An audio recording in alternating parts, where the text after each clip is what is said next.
Hopefully no sparks shoot out. Okay, here goes nothing.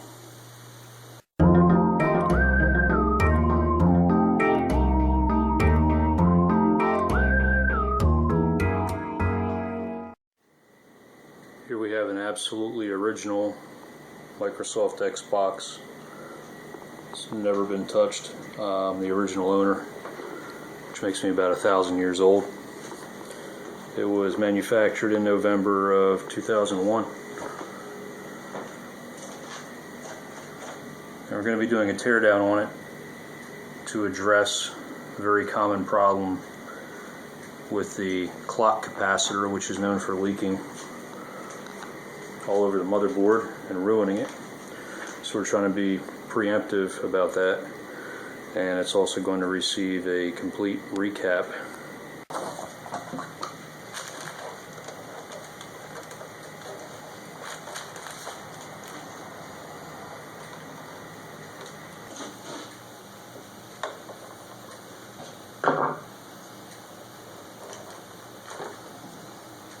For the record, T20.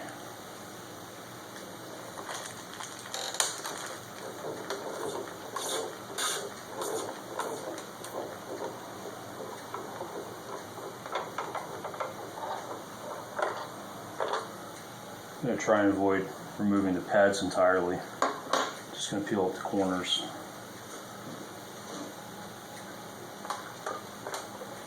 Just to get the screws out. This Xbox was made in Mexico.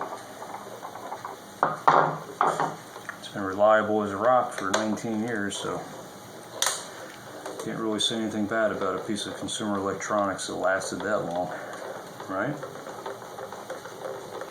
There are a couple of additional screws. One of them is under the serial number label, and the other one is under this label. I'm going to use a hair dryer to heat the corners of these labels, and try a razor blade to peel them up carefully.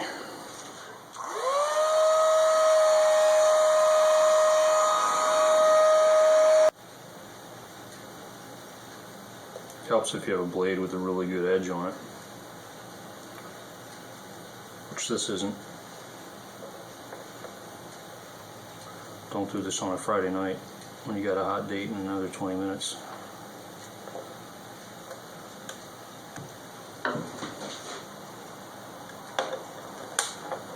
Now you could just poke the driver right through the sticker, twist the screw out, which I'm sure plenty of people have done.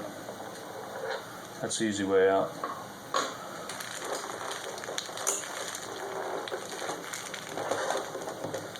I think that should be about it. This top cover should pull off. Be careful. Don't force it. Take your time.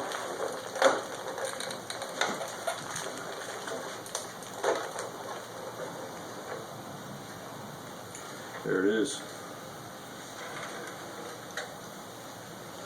As you can tell, this one's been used in a pretty clean environment.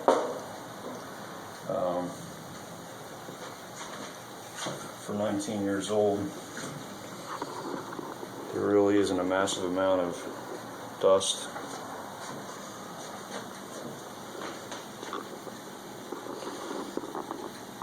Has a Western Digital hard drive, 8 gig.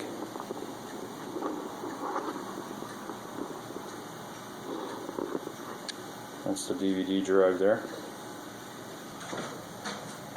I think I just voided the warranty, but I did not buy the 20-year extended warranty on this one, so not really too worried about it.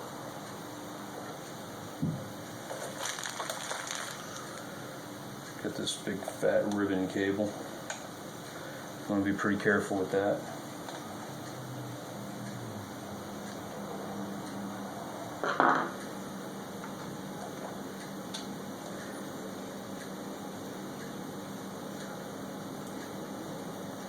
So this one hasn't been played anywhere near as much as our PlayStation has.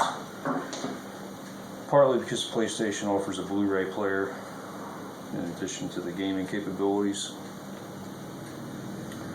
And the good news is this generation of Xbox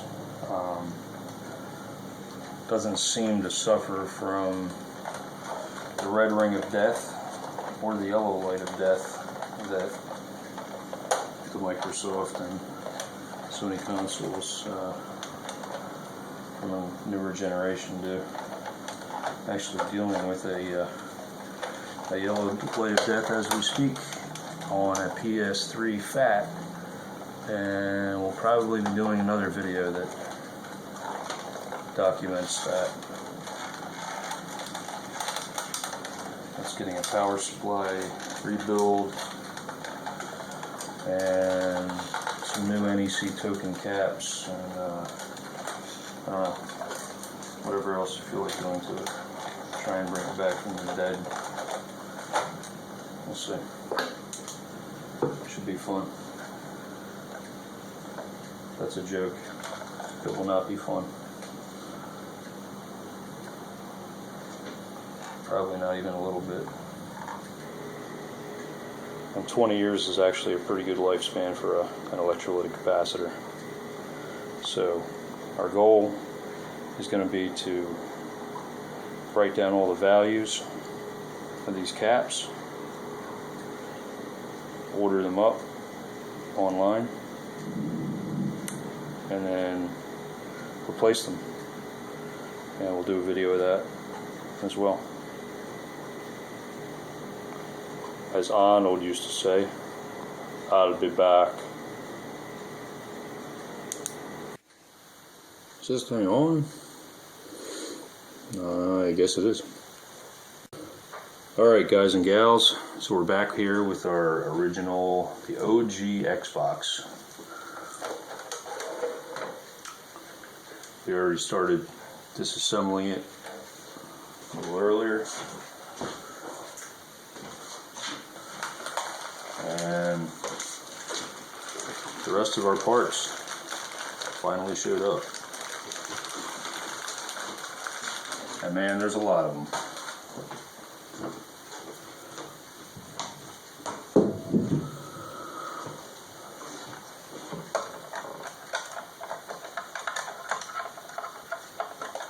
So we left all the cables disconnected. Make it easier to peel it apart again when the parts showed up.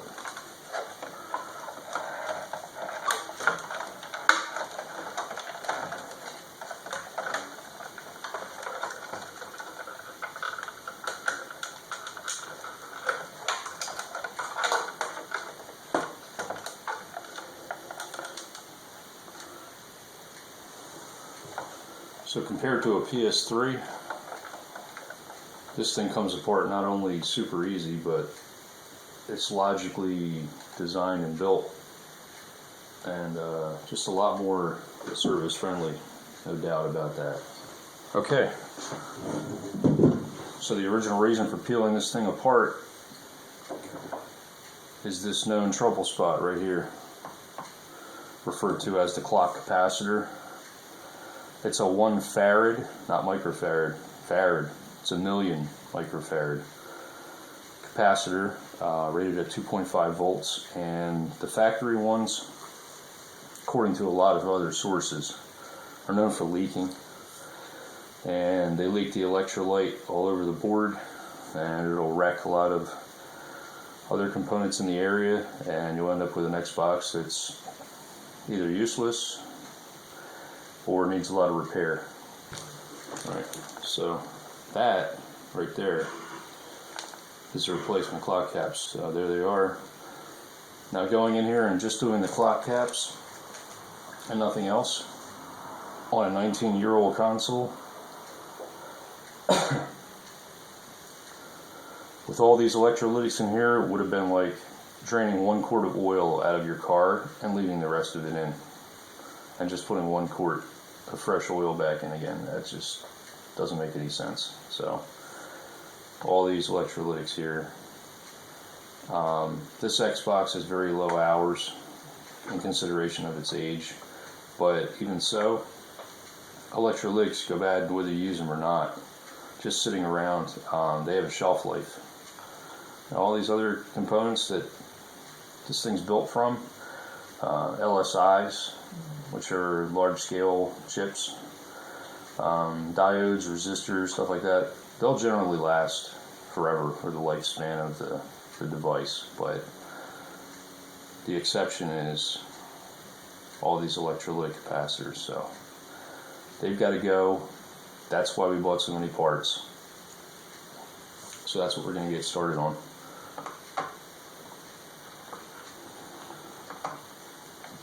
Okay, so you got to take all these little guys here out of the board. These also create the ground planes in a lot of locations on the board, it looks like.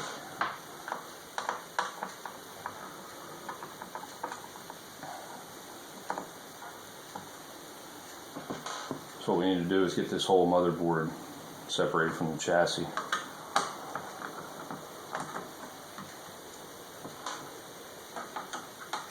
I haven't decided yet if we're going to pull the heat sinks off the CPU and the GPU. This one has never given any signs of running hot or overheating. So you would think the thermal paste, after that much time, had dried up, because the Sonys and the PS3s, they always seem to have problems with the thermal paste. It's never anymore.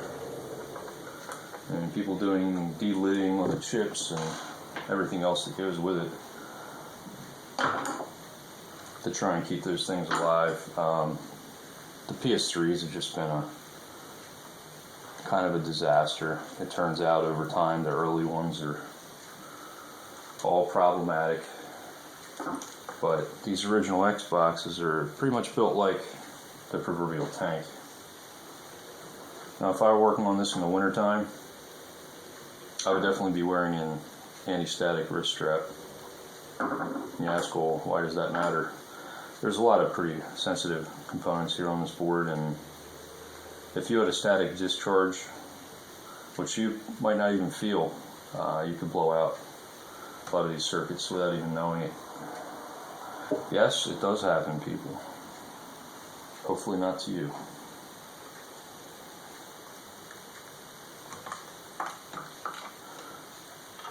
Probably should be wearing it anyway, but in the interest of this video and making it so you can actually see what's going on, I'm not. So if it doesn't work when it all goes back together again, we're going to blame it on static. Now that would be a real shame, because this thing is so clean and nice and original. So this is where all the high current feeds from the switch mode power supply go to the motherboard through this connector here. So they made sure that thing had a good grip. So this is another one of those really exciting videos that we do in our repair and restore series. Yeah, that's sarcasm.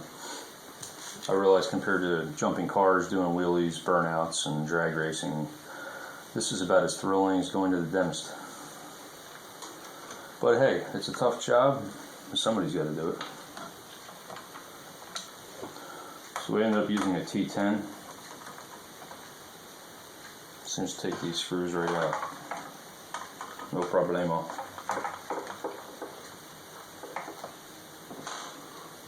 And man, there are a lot of screws.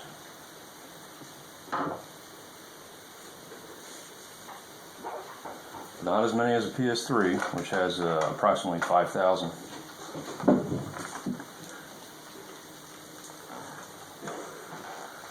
Yeah, I don't know what.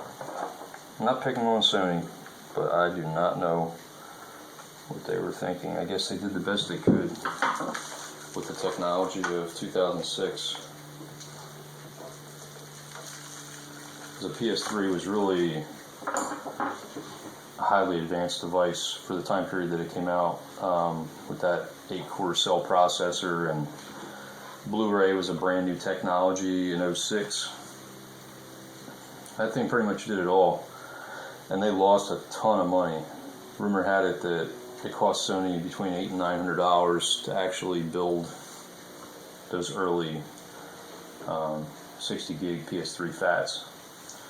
Whereas this console, you look at the simplicity of the thing, and Microsoft was probably profitable on it from day one. They don't give anything away. And of course, a manufacturer makes money on a lot more than just the console sales. Of course, nowadays they make all their money from online sales.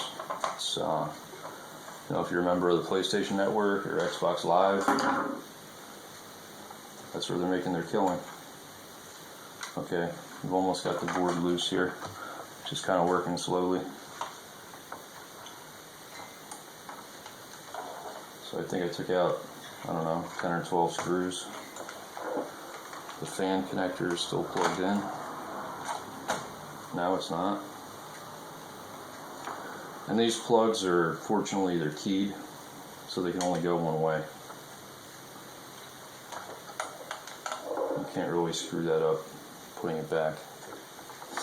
I think I'm just going to leave this ribbon cable attached for the moment, unless it makes me angry, and then we'll take it out.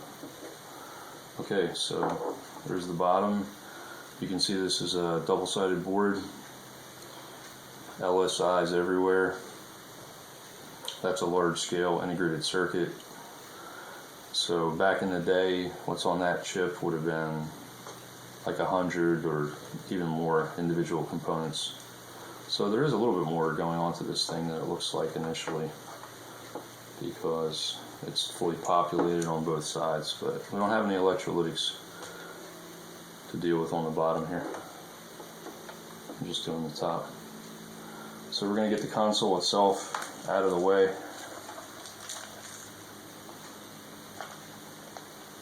Got a piece of bubble wrap.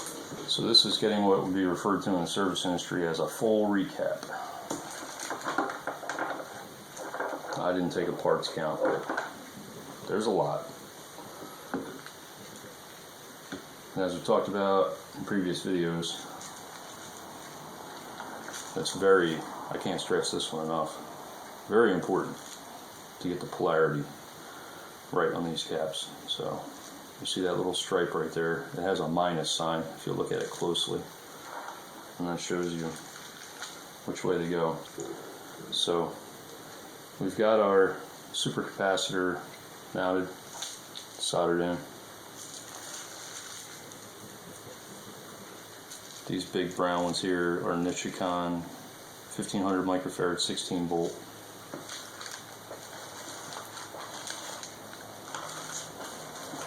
Go through the pile of replacements.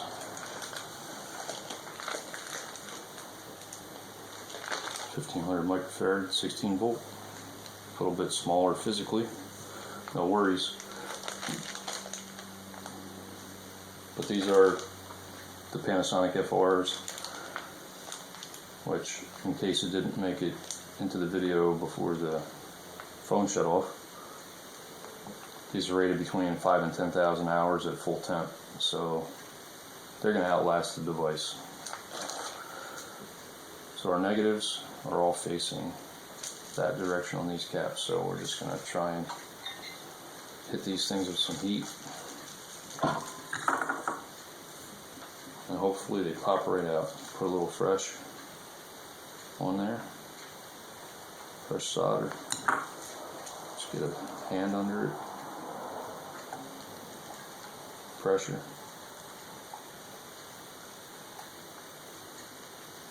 Okay, I'm just going back and forth. There it is, it's out that fast. Now these caps don't show any signs of failure. And what I mean by that is, a lot of times in electrolytic, the top will either bow out, or even it can blow out, or this gasket, they'll leak electrolyte, which is acid, out the bottom of the cap and onto the board, and that's really destructive. So these look great, but just due to age, you can't look at one of these electrolytics and necessarily tell that it has a problem. you'd have to measure it with a meter, a good meter, an ESR meter. If you're using this wick and you can't get the hole to clean from one side, sometimes if you flip the board over, you'll find there's a little blob of solder on the other side, and it might be easier to work from that side. So try it from both sides, and eventually you'll get the holes to open up.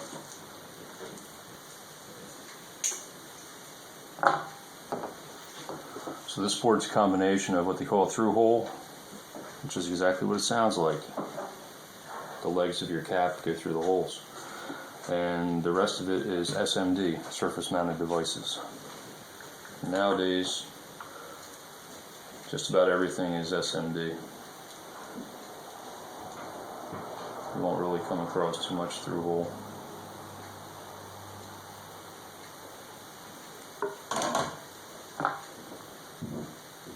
I definitely prefer working on through hole if I had a choice. Not even, there's no contest. So what I'm doing right now is taking all the old flux and the new flux that's in the solder braid, the wick, and that's what you get off the board. You wouldn't want to leave that on there, would you? So after you do a few of these, you'll get the hang of it. It's not so bad. Just have to be patient. You can't rush it. If you have anything else to do that day, don't even start. It's usually with a project like this, however long you think it's going to take, it's going to take longer.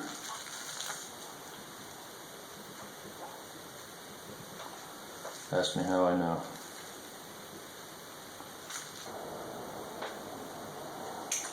So since those three were identical, decided to do them all at the same time instead of one at a time. So I won't start putting the new ones back in until I get these through holes all cleaned up.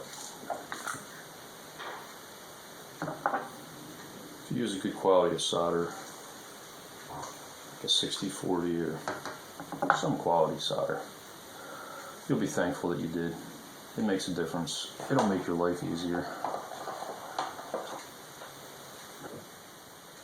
Okay, so we ran into a bit of a situation, and this happens. The replacement part, 3300 microfarad, 10 volt, one manufacturer compared to another. These are actually 16 volt, but you see the big difference in thickness and height.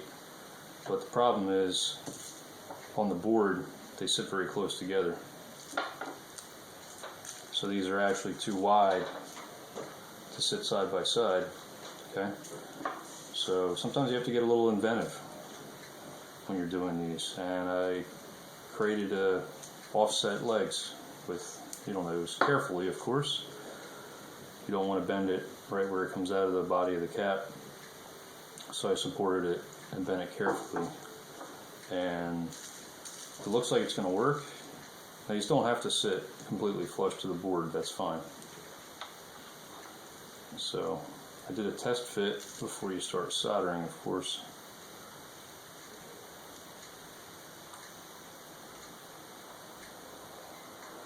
And that's what you end up with. So that's going to work just fine.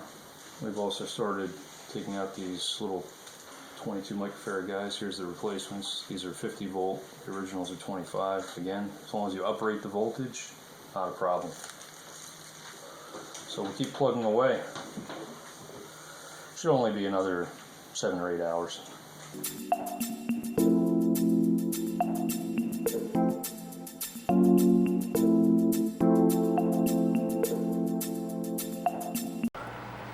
All right. 7 hours and 31 capacitors later, this board's finished. Here's all the old caps. Now I'm hoping that what you're thinking is, hey, that looks exactly the same as when you started, pretty much. Well, that would be the biggest compliment anybody could ever pay you, is that if your work, when you're done, looks like a factory job, that's a huge compliment.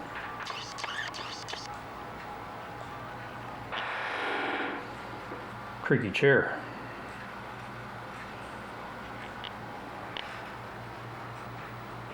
Alright, we're going to switch to the other camera. Alright, so yes, you heard correctly. 7 hours later, this board's back in again. So people sometimes ask, how can it take so long? Well, there's a couple of reasons for it. One, I'm old. I can't see as well as I used to. My hands aren't as steady as they once were. And another thing, I really hate making mistakes, especially with something as critical as this, where you might only get one chance at it. If you accidentally cross a solder trace with a little blob of stray solder, then you might go kaboom when you hit the power switch. It's not worth rushing through a job like this. I'm sure there are some young whippersnapper solder slingers out there that could definitely do it quicker, but this is not a race. We're not going to worry about the power supply at the moment. It does have a lot of electrolytics on it, but most of them are under some type of glue, so that can be serviced independently at any time. Okay, so for the moment, we're going to put this back together again, and we're going to cross our fingers. A little prayer every now and then never hurt when you're working on something like this. Now let's think about it this way. We're trying to give this old device, this original Xbox, if you think about it, this thing's almost 20 years old. We're trying to give it a new lease on life. We're trying to buy it another 20 or 30 years. I might not be around to see it, but somebody will be like, wow, this old Xbox still works. Hey, how cool is that? They're obviously not making this generation of console anymore. Matter of fact, the new Xbox Series X is due to come out in a few months. And I know that's supposed to have some level of backward compatibility, but these console manufacturers never guarantee that it'll work with all the old games, because I think they're doing it through emulation. So say you have some obscure games, rare games, ones that they never really sold a ton of. Well, they might just say, you know what, we're not going to make that one compatible with the new console. Tough luck, kid. In that case, you need an old guy like this that will still play everything.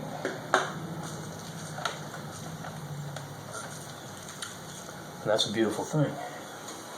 Just got to remember where all these screws go. That's one downside of taking something apart and then trying to put it back together a few weeks later or even longer. Just got to remember where everything went. So having an illuminated magnifier, real handy, even if you got good eyes. So take your time. If you decide to embark on a task like this, project, don't rush it. It takes an extra couple hours, and it works for the next 20 or 30 years. Who cares that it took a little extra time, right? You didn't have anything else to do today anyway. The whole country's still on lockdown.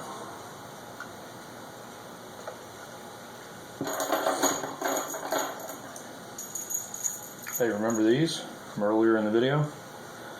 6 of these really long screws. So early on in the video, you'll recall we were being careful with peeling up these rubber pads. The screws were underneath, and these stickers. And I'm not going to say they look perfect. We did use the hair dryer, but take a look. All the screws are back in it. And it looks pretty good. The OG Xbox.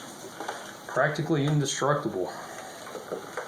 Although time will affect anything.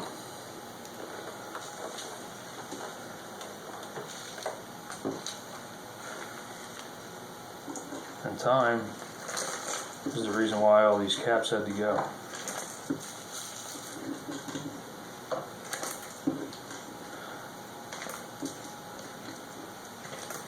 Could have just stopped at the clock capacitor, since that's the one that's known for leaking. Called it a day. That's just not how I roll.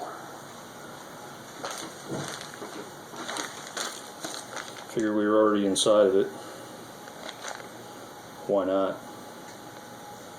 31 of these things. Pain in the... Yep. If it works, keeps going for another 20 or 30 years, well worth it. Back in a few.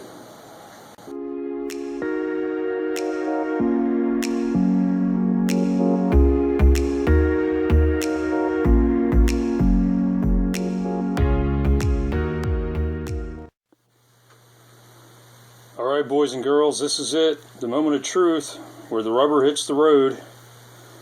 To power this thing on for the first time, see if all that effort was worthwhile, and hopefully no sparks shoot out. Okay, here goes nothing. Well, that's a good sign.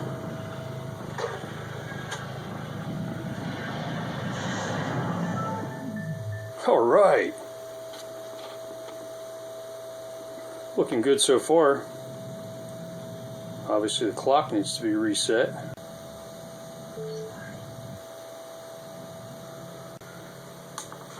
Sounds just like it always does. Man, what a relief. You know, whenever you take on a complicated project like that, you never really know what's going to happen. I mean, you assume it's going to work.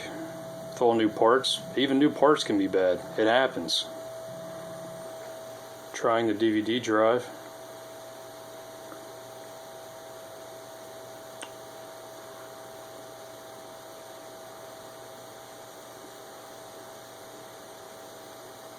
And it looks like it's loading the game. Wow. Awesome. Very, very pleased.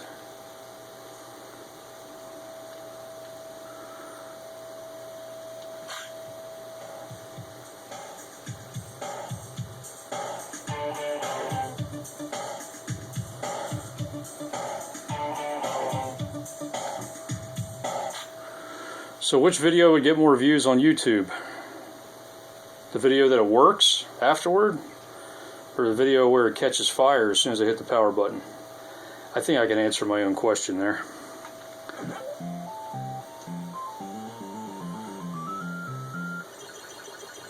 Pac-Man.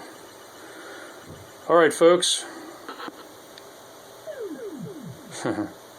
On that note, thanks for watching this complete recap and rebuild of the original Xbox, and we'll catch you again on the next video.